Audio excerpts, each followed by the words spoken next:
우리는 지금 이 하얀 색깔에 주목합니다. 아직도 우리는 1년 가운데 우리의 신앙을 하얀 색깔, 부활의 영향 아래 있는 색깔 속에서 신앙생활하고 있습니다.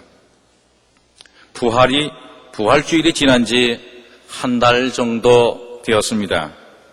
그런데 느낌은 벌써 한 해가 지난 것 같습니다. 지난달 부활주일을 기다리는 고난주간에 우리는 주님의 고난에 동참하려고 성금요일 특별 기도회에 모였습니다. 예수님이 십자가에서 말씀하신 7마디의 말씀을 중심으로 기도회를 가졌습니다. 그리고 성만찬을 통해서 주님의 살과 피를 함께 나누었습니다. 나를 위하여 지신 예수님의 십자가를 생각하면서 목이 메는 감동을 느끼기까지 했습니다. 그리고 부활주일 축하하기 위해서 각 기관마다 축하 행사를 마련했습니다. 부활주일이면 단골 메뉴인 삶은 계란을 깨먹었습니다.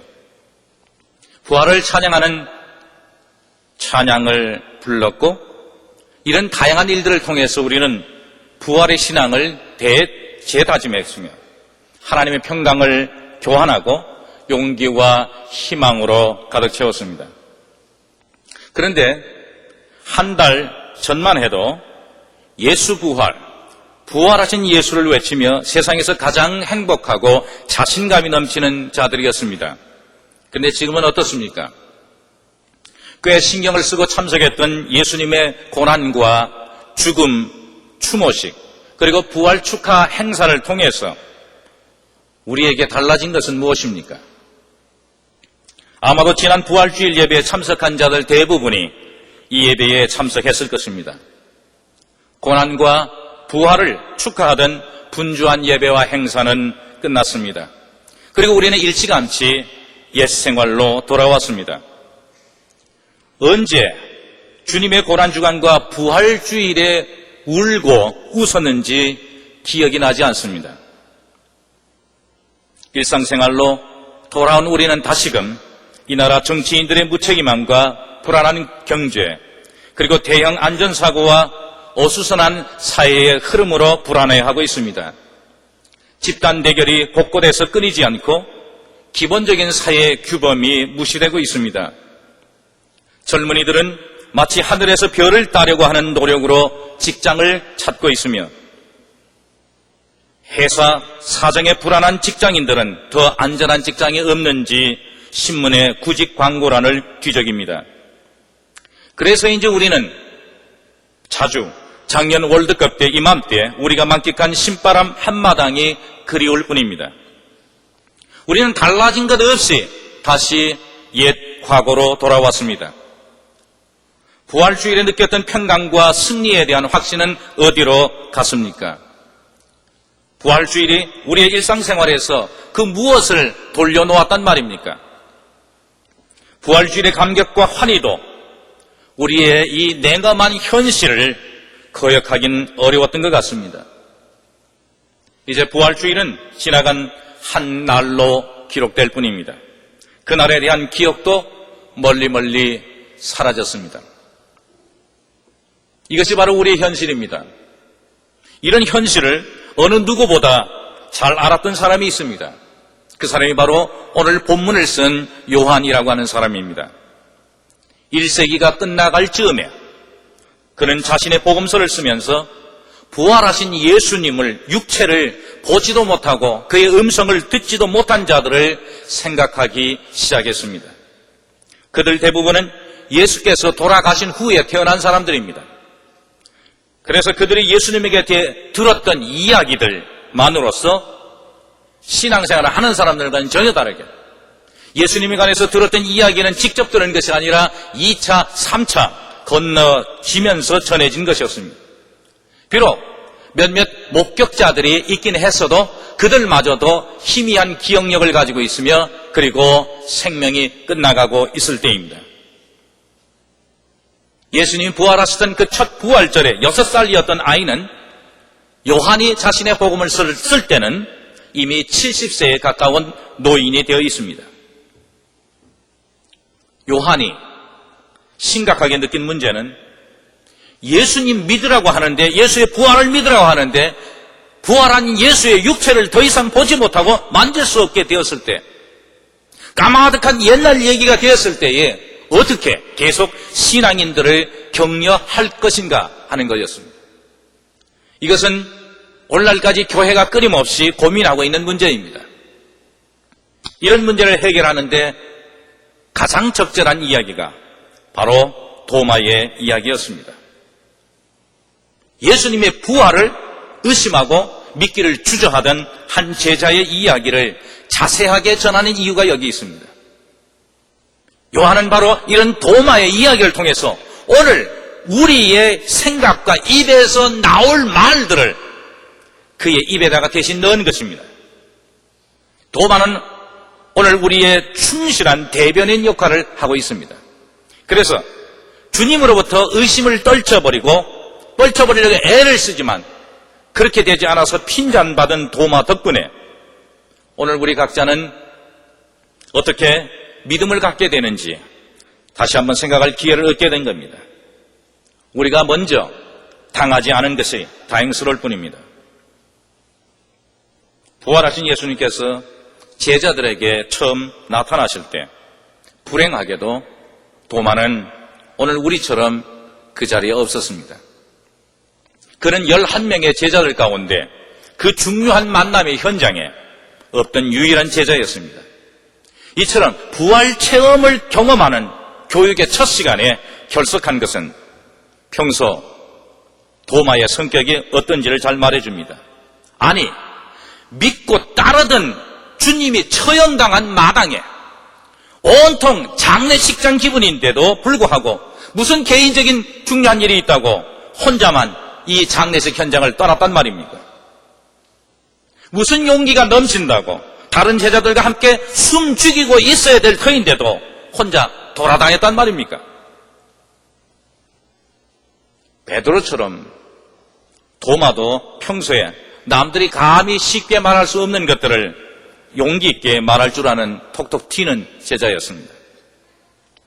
예수님께서 생명의 위협을 느낄 수 있는 곳으로 가려고 했습니다. 예루살렘으로 가려고 할 때에 모든 제자들이 강력하게 붙잡고 만류했습니다. 예수님 그 길로 갔으면 잡히고 이젠 끝장납니다. 그런데 유독 도마만이 튀는 말을 했습니다. 예수님 가십시오. 우리 같이 가십시다. 그리고 주님 죽으시면 까짓거 우리 선생님과 함께 죽겠습니다. 뭘 겁냅니까? 그리고 예수님이 제자들과 마지막 식사를 대할 때 예수님은 자신이 가는 마지막 길을 알고 있으니 너희들 너무 두려워하지 말라고 말씀했습니다. 뭔가 종착 지점을 향하여서 달려가고 있는 예수님의 말씀에 분위기는 한없이 침울한데 이때 도마는 튀는 얘기를 하며 나서서 그 분위기를 깨워버립니다. 주님이 어디로 가시는지 장소도 알지 못하는데 우리가 어떻게 그 길을 알 수 있습니까? 무슨 얘기입니까? 어떻게 보면 도마는 사실 스승을 따르는 제자로서 자격이 부족한 사람처럼 보입니다. 그 이유는 그는 결코 누가 뭔 얘기를 해도 선생님이 아무리 귀중한 교훈을 말씀해도 쉽게 따라 나서지 않는 사람입니다. 그는 항상 무소속으로 용감하게 출마하는 독불장군 같습니다. 옳은 일을 위해서는 과감하게 나서지만 그것도 옳은 일인지 확신이 서야만 그렇게 합니다. 마음으로는 뭔가 따르고 싶고 긍정하고 싶은 마음이 생겨도 느껴져도 자신이 머리로 알고 있는 사실에 더욱 충실하려고 노력하는 사람입니다. 마치 우리 가운데도 도마와 같이 자기의 주장이 일관성 있어야 된다고 하는 사람들이 있을 것입니다.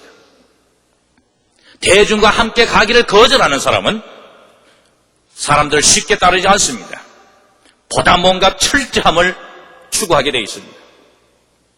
심지어 많은 사람들과 함께 가는 것이 옳은 일일 때에도 일단 쉽게 그렇게 나서지는 않습니다. 도마가 바로 돌다리도 두들기고 건너는 스타일의 제자였습니다. 부활 첫날 저녁에 유대인들의 공격이 두려워서 문을 꼭 닫고 숨을 죽이고 있던 제자들에게 부활하신 예수님이 찾아왔습니다. 아마도 두 손과 옆구리의 십자가 상처가 아물진 않았지만 얼굴은 매우 생기가 도는 모습이었습니다. 자신이 고문을 당하고 십자가에 달릴 때 의리 없이 도망가던 제자들 다시 찾아 나선 것입니다. 자신의 제자들에게 너무 배신당하고 너무 실망했기 때문에 뭐라고 만났을 때 하고 싶은 얘기가 많았을 것입니다. 이건 그냥 넘어가서는 안 될 일입니다. 이런 상황에 하고 싶은 말들이 얼마나 많겠습니까? 너희들이 나와 3년 동안 동고동락한 제자들이라고? 아니, 스승을 팔고 벌건 개나리에 많은 사람들 앞에서 변장술까지 써가며 새빨간 거짓말을 수차례 하고 군중 속에 숨어서 벙어리가 되고 비겁하게 도망이나 가더니, 아니, 너희들이 어떻게 나에게 그럴 수 있는가? 난 너무 실망했다. 너희들 부끄러운 줄 알아라. 그런데 예수님은 이런 종류의 말 한마디도 하지 않으셨습니다. 오히려 부끄러워 어쩔 줄 몰라 하는 제자를 만나자마자 너희에게 평강이 있을지어다. 이 첫마디로 단번에 그들의 모든 실수와 잘못들을 용서하시고 그리고 축복 기도를 해주셨습니다. 이 한마디로 제자들의 깊은 죄책감이 치유됐고 스승과 깨어진 모든 관계들이 회복됐습니다. 이렇게 다시 찾아오신 주님은 제자들에게 전혀 새로운 삶을 부여하셨습니다. 그들 세상을 변화시킬 자들로 만드신 겁니다. 면목 없던 제자들이 살아생전에 이보다 더 큰 용서와 은혜를 경험한 적이 없었습니다. 이 모두는 부활하신 주님을 목격한 자들이 맛본 크나큰 축복이었습니다. 이처럼 부활하신 주님으로부터 용서를 받고 새로운 생명의 능력을 받으면서 부활하신 주님을 두 눈으로 직접 본 제자들이 어찌 만나는 사람들에게 그들이 목격한 감격적인 사실을 말하지 않겠습니까? 왜 확신에 찬 목소리로 부활한 몸을 목격한 자신들의 말을 믿으라고 힘있게 전도하지 않겠습니까? 그래서 10명의 제자들은 뒤늦게 나타난 도마에게 마치 합창을 하듯 목소리로 말했습니다. 도마, 우리 모두는 부활하신 주님을 보았다네. 바로 이 장소에서 두 눈으로 똑똑히 보았다고. 이때 모든 제자들이 하나같이 상기된 얼굴로 확신 있게 외치는 간증을 들었으면 도마의 대답은 분명히 이랬어야 합니다. 아하, 자네들 10명 모두가 이 장소에서 부활하신 주님을 보았다고? 그것도 그분의 두 손 그리고 옆구리까지 보았다고? 그래, 그 정도의 증거면 충분하네.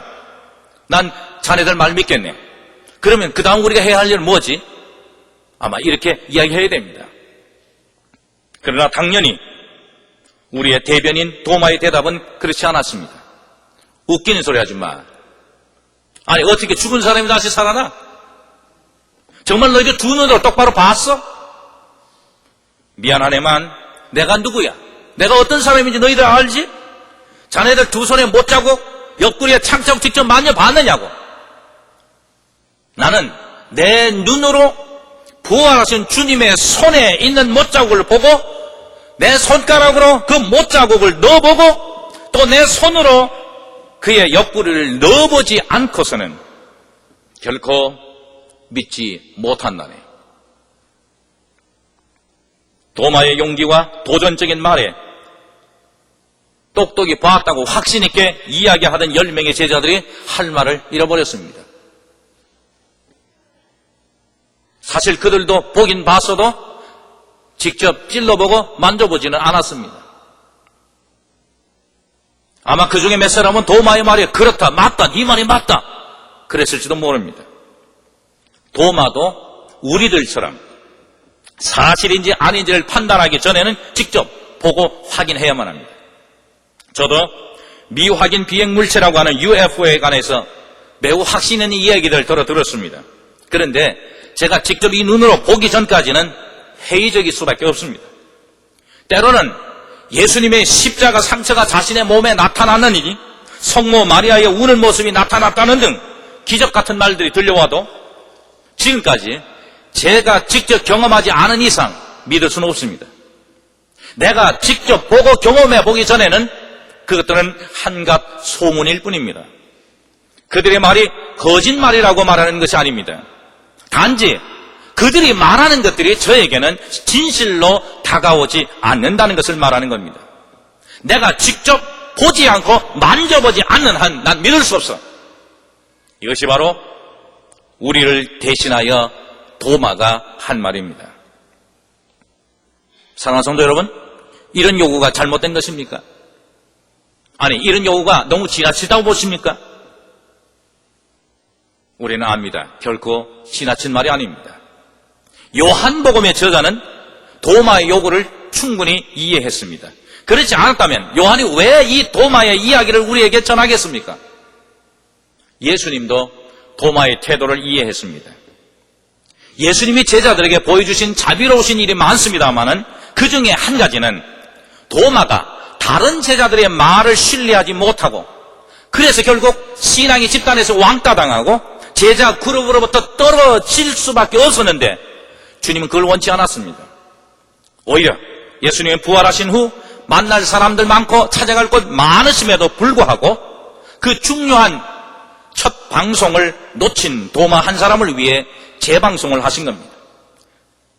도마에게 부활하신 모습을 보여주시기 위해 일주일 후에 다시 찾아왔습니다.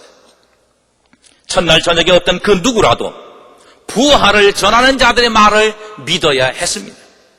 그래서 제자들 가운데 어느 한 사람도 빠짐없이 부활의 주를 직접 보고 그리고 그것을 믿었습니다.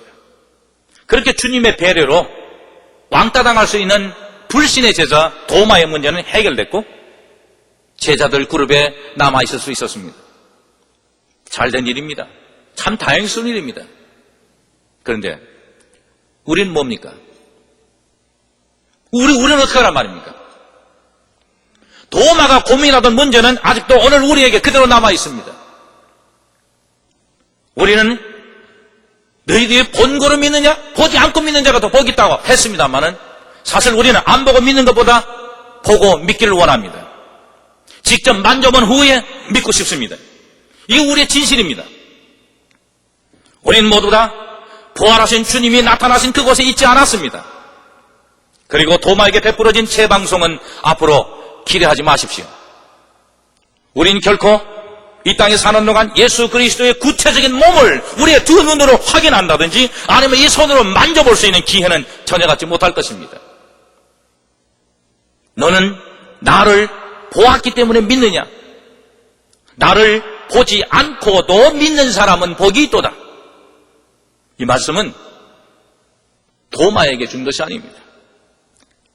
도마는 그 문제를 해결했습니다. 이 말씀은 오늘 우리를 향한 말씀입니다.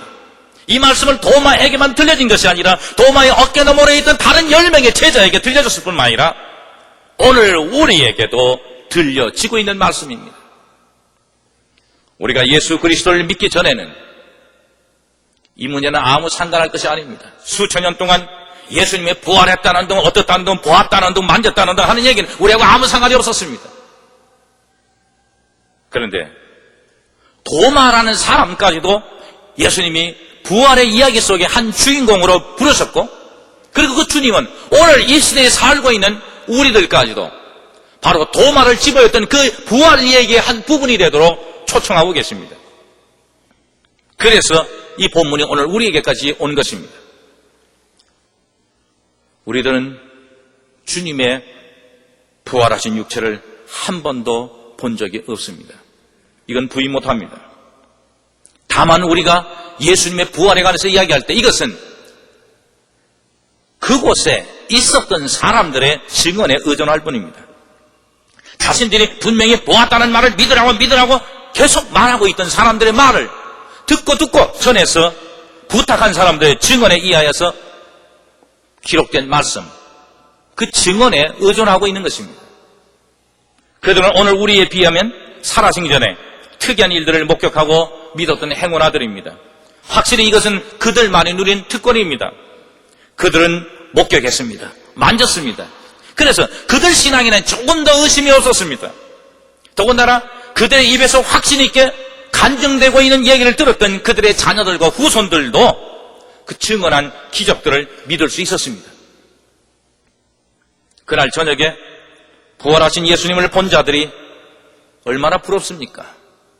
저도 간혹 가다가 대화를 나누면 학생들 가운데 정말 만져보고 싶고 보고 싶은 사람 손들라고 그러면 많이 손을 듭니다.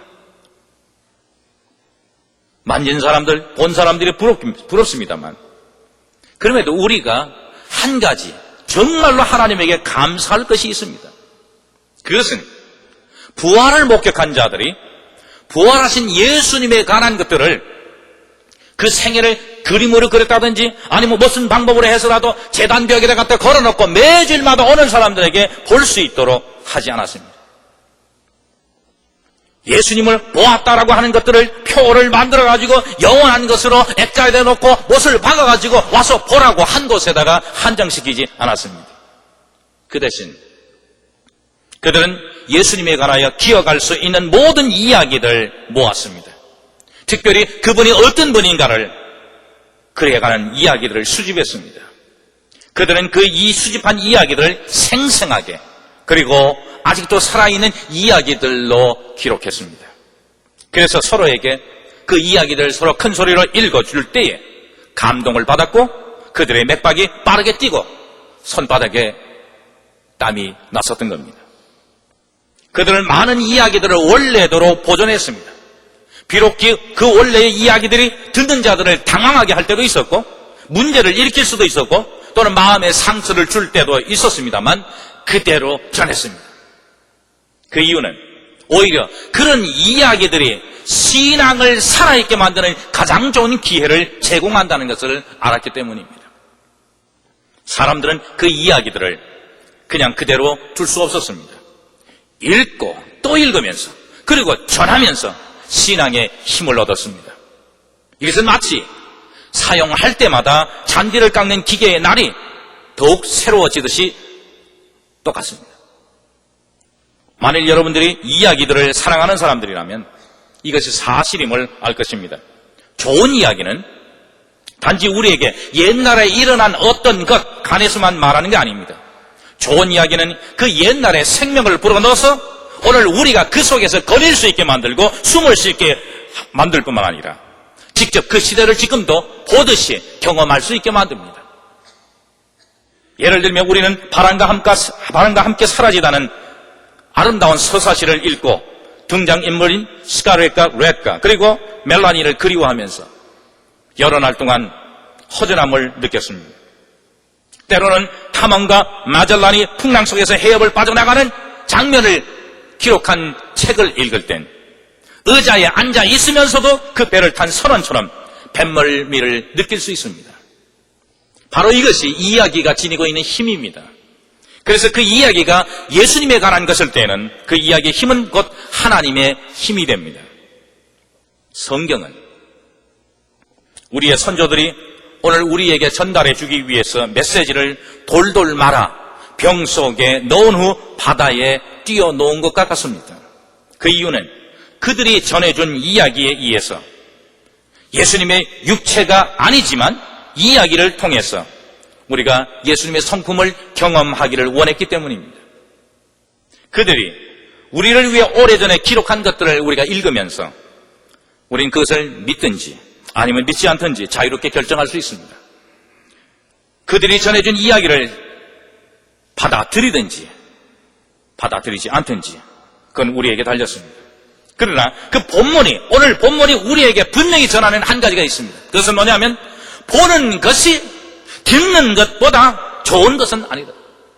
보는 것이 듣는 것보다 더 좋은 것은 아니라는 사실입니다. 바로 이것 때문에 예수님의 부활 사실을 강조하고 그 증거들을 열렬히 내세우며 논리적으로 제시하는 목청을 돋우고 진땀을 흘리는 설교자가 치근하게 보이는 이유는 바로 거기 있습니다. 우리는 뭔가 믿을 때 시각 하나면 됩니다. 때로는 청각 하나면 됩니다. 아니면 촉각 하나면 됩니다. 감각을 신뢰하지만 이런 감각의 어느 한 가지에 근거해야 믿을 수 있습니다. 그러나 예수님에 관해서는 부활 전이든 부활 후든 그의 육체를 본 자들이 극히 적다는 사실입니다. 오늘날 수백만 명 이상의 사람들이 예수님을 하나님의 아들로 발견하고 믿는 것은 예수의 육체를 보아서가 아닙니다. 그를 위해 생애를 바치고 그의 나라를 위하여서 살아가는 사람들이 수없이 일어나는 이유는 그를 보았기 때문이 아닙니다.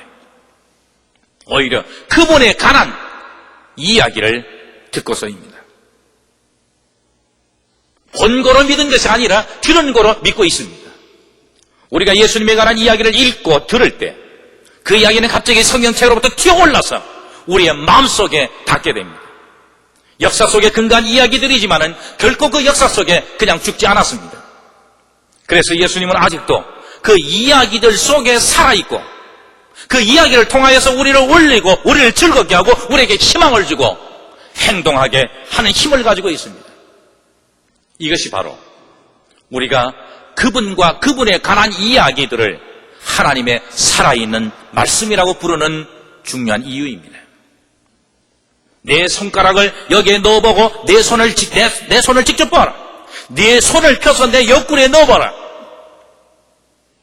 정말로 우리에게 그런 기회가 주어진다면 그렇게 직접 만질 수 있을까요? 저는 아무리 생각해봤지만 못할 것 같습니다.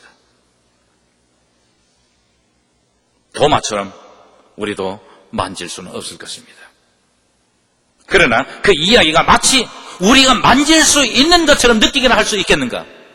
그렇습니다. 만일 우리가 스스로 그 이야기에 마음을 연다면 가능합니다. 만일 오늘 우리가 예수의 부활을 믿는다면 그것은 성령께서 그의 부활 이야기에 생명을 불어넣기 때문입니다. 믿는다는 게 뭡니까? 믿는다는 것은 성령께서 우리에게 생명을 불어넣을 때 가능합니다. 이것은 부활하신 예수께서 제자들에게 무엇보다 먼저 그들 마음속에 새 생명, 즉 성령을 불어넣어 주신 이유입니다. 예수님의 부활 이야기는 우리가 관계하든 아니하든 이미 살아있습니다. 믿기 어려운 이 거북한 말씀을 병 속에 넣어 그걸 바다로 멀리 떠나보낼 수 있습니다만 그래도 그 말씀은 살아있습니다. 또는 그 병을 아주 멀리 떨어진 해변에서 건져 그 속에 있는 말씀을 읽는다 하더라도 그 말씀은 살아있습니다.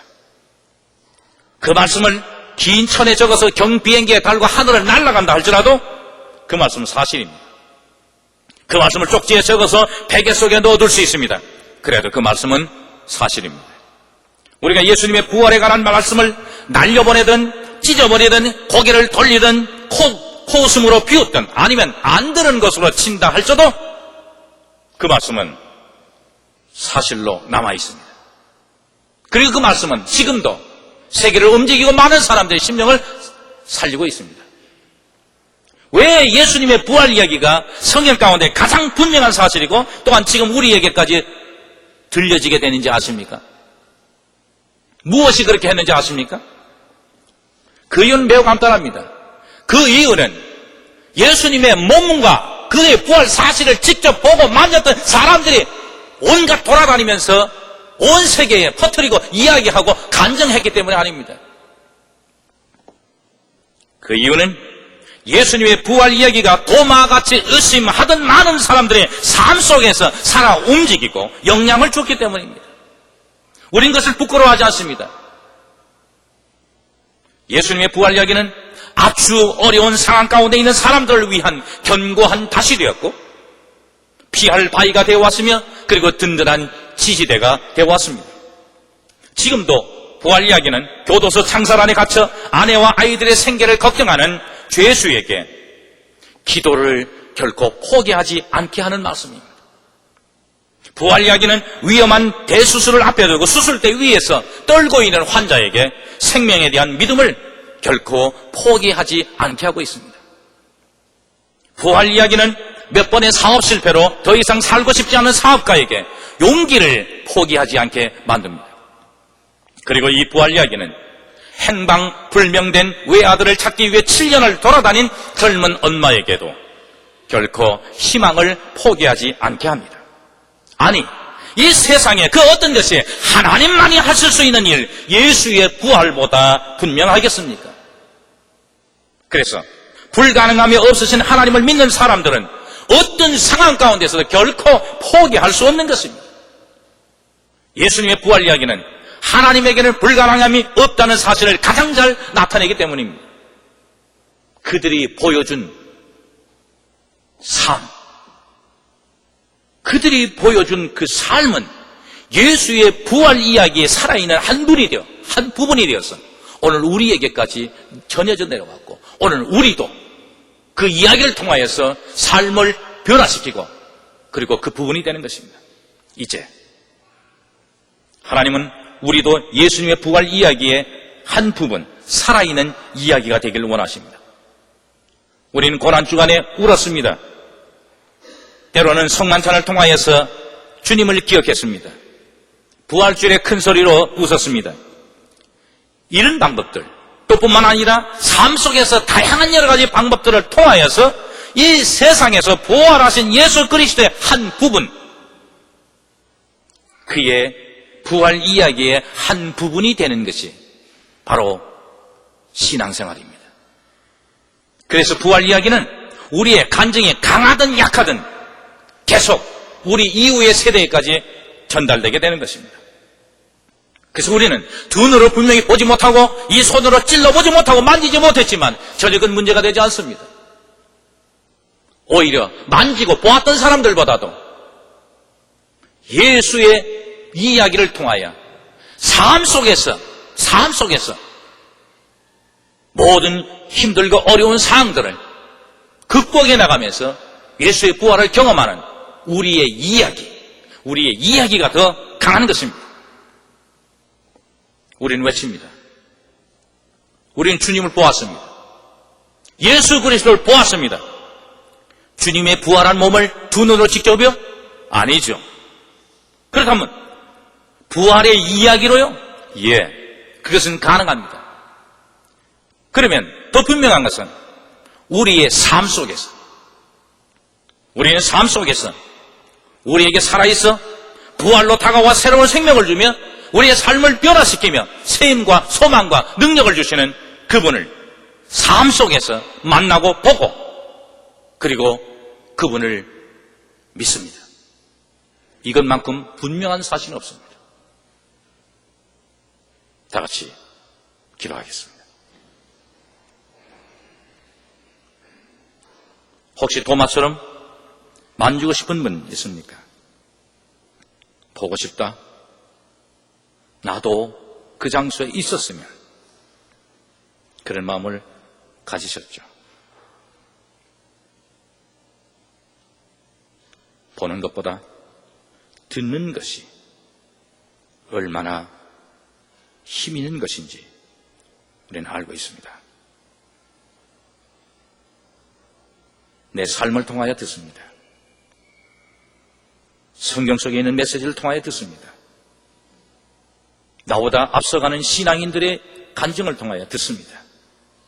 그들의 숱한 삶 가운데 살아 부활하신 주를 경험하고 그분을 보았다고, 그분이 우리의 삶을 지금도 주장하고 계시다고 하는 이야기를 듣습니다. 감사할 일입니다. 예수 그리스도의 부활의 이야기에 우리의 이야기도 첨가되어야 됩니다. 그 한 부분이 되기를 하나님 원하십니다. 도마 같은 사람도 부활 이야기의 주인공이 됐습니다.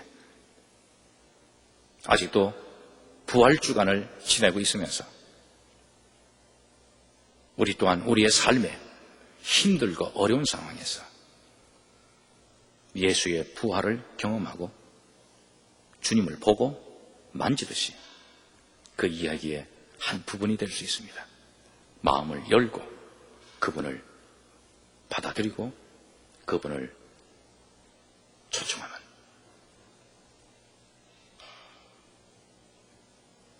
(30초) 동안